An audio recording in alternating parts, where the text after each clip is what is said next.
না।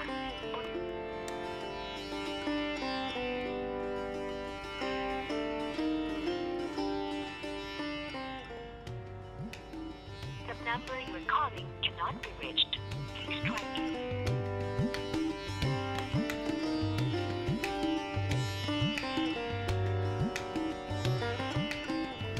তাহলে কি সবাই যা সন্দেহ করছে সেটাই সত্যি? মিলন সত্যি? না না, মোটেই না।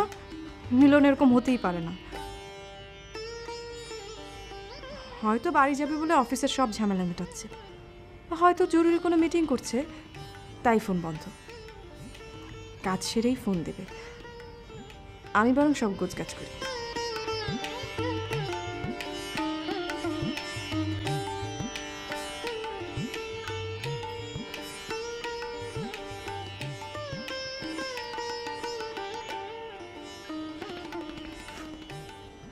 আচ্ছা জামি, যে তোর গলায় তো সুর নাই, তুই গান গাবি আন কেমন?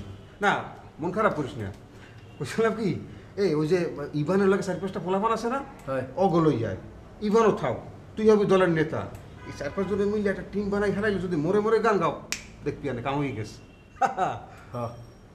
এটা আমরা খারাপ কর না। আচ্ছা কিন্তু না ভাই, ওই দাদি এম্মা যে কামটা দিছিলে সেটা তো আর কিছুই করা হইলে না। রঞ্জুবাইয়ের খোঁজা লাগবে না? এ বেটা, আমরা কি বই রয়েছি? চেষ্টার তো কোনো ত্রুটি করতেছি না, না পাইলে হনমুখী।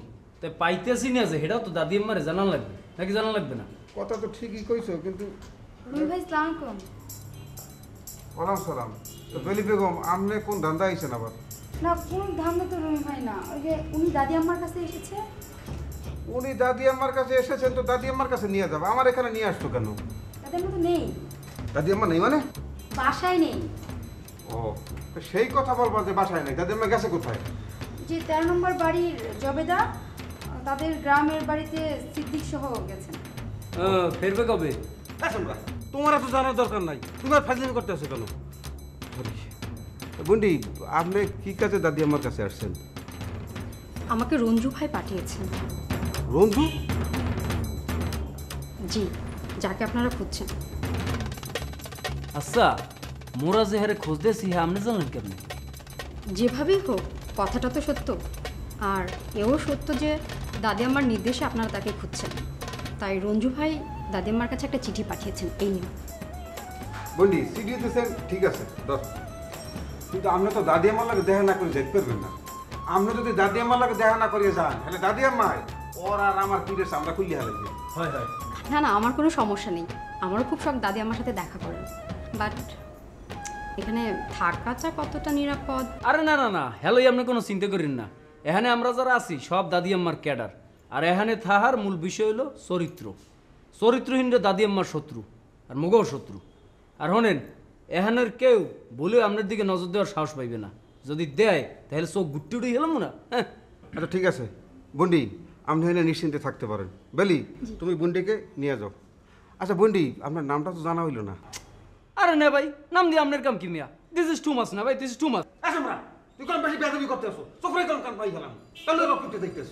তা তো থাক, এ বন্ডি প্লিজ আপনার নামটা কন দিই। এই মন নে ভাই হয়, অসুবিধা নেই। ঠিক আছে, আমার নাম সুবর্ণা, সুবর্ণা হক। ও, সুবর্ণ হক, ভালো, ঠিক আছে। বেলি, তুমি সুবর্ণ হককে তোমার রুমে নিয়ে যাও। যাও, যান, বেলির সাথে যান।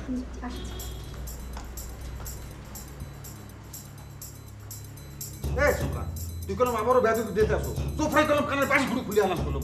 তুই আমার একটু কনাই নে ভাই, আপনি আমার গুরু, আপনি যা করবেন আমি হেয়ে হনমু, হেয়ে নমুনে। এই না ভাই শোনেন, মুই মোড়ে আপনার ভুল কই নেই। এখন সিস্টেমই এইটা, নমুনাই এইটা, ঠিক আছে? এখন মানুষ কয় এক করে আর এক, কোনো ব্যাপার না। ওরে বেড়া, তুই কি পাগল হয়ে যাইতে আসো? আই পাগলা মুখা, মুই আছি এখন কেমনে মগজ সেট করা যায় সেই ধান্দায়। যা, এক কাপ গরম কফি লইয়ে যাই, যা গুরুজন এই কামটা কর, যা। কফি? আল্লাহর রাস্তে যা। কোনো ব্যাপার না না ভাই, জাস্ট 2 মিনিট লইয়ে গেছি গরম কফি, কোন খালি আইতেছি ওইদিকে। কি পাগলের তলে পড়লাম, মরিয়ে যাবো তো।